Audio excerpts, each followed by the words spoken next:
എവിടെയെങ്കിലുമൊക്കെ പോകണം, എന്തെങ്കിലുമൊക്കെ ചെയ്യണം എന്നുള്ളൊരു തോന്നലുണ്ടാക്കിയത് സഞ്ചാരം കണ്ടുകൊണ്ടാണ്.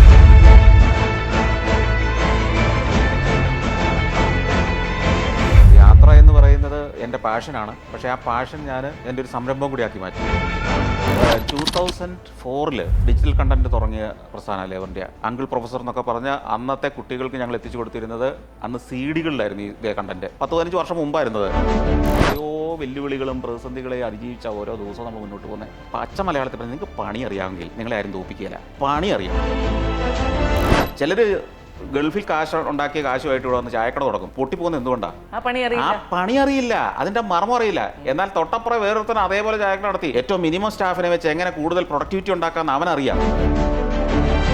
9 to 5 ജോലി ചെയ്യുകയും 8 മണിക്കൂർ ഉറങ്ങുകയും ചെയ്യുന്നത് ഒരു സാധാരണക്കാരൻ്റെ ചിട്ടയാണ്. നിങ്ങൾ ഉറങ്ങിയ സമയത്ത് ഞാൻ ഉണർന്നിരുന്നതുകൊണ്ടാണ് നിങ്ങൾ എന്നെ തേടി ഇവിടെ വന്നത്. മനസ്സിലായില്ലേ?